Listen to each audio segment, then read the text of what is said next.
if you build it, the funds could come. I wish I could tell you and all your viewers that we're going to receive all sorts of dollars out of this.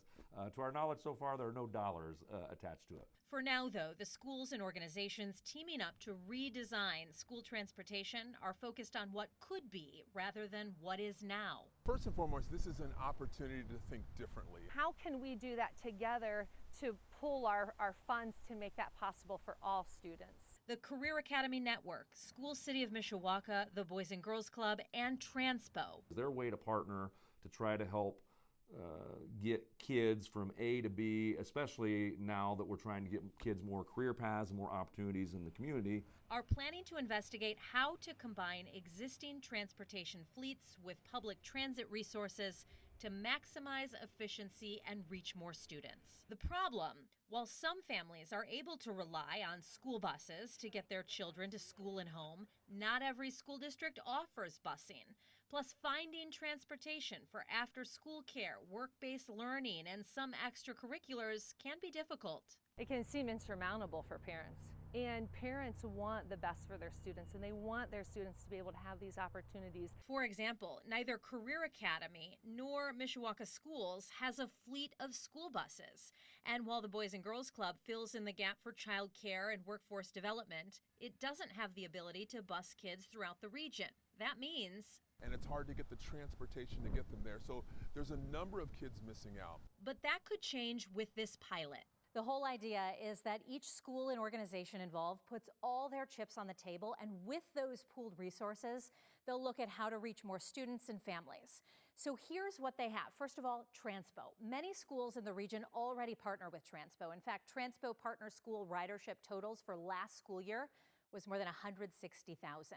A Transpo spokesperson told me for this pilot, instead of students paying for the ride, Transpo could annually bill the program at a cost per rider, which is what is already happening for Mishawaka students. Plus, it has a fleet of buses and established routes and stops. Transpo said it's always willing to work to reduce the barriers of transportation. Our partnership with Transpo is how we've delivered our transportation services to this point. School City of Mishawaka, while it doesn't have a large bus fleet like some districts, it does already have an existing partnership with Transpo. The district spends about $239,000 to pay for its students to ride Transpo. Additionally, the district has 12 buses that it uses to transport students with special needs and for field trips and sports. It currently spends more than $1.4 million on transportation.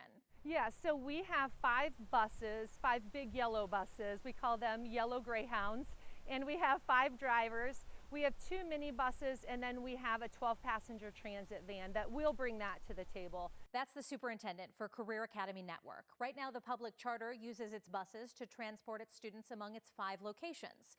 Currently, it spends about $363,000 a year on repairs, maintenance, fuel, and insurance, plus driver salaries and benefits. Thanks to a new law, Career Academy Network began receiving local property tax distributions this year. It estimates it will receive about $287,000 for next year. I think first and foremost, we're bringing a collaborative spirit. We want to work with every school district that we're in. The Boys and Girls Club says for its programming, transportation is its #1 barrier. It serves students in 6 counties. It has sites at many schools and community locations. The CEO says it has 2 9-passenger vans, 2 school buses, and 2 14-passenger buses. So let's pool our resources, right?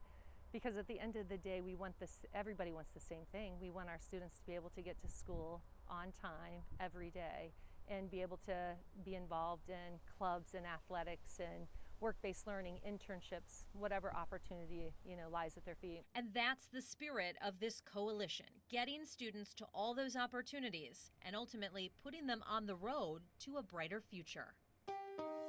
Thanks for watching. Here's another story you may like, and subscribe to the WSBT 22 YouTube channel.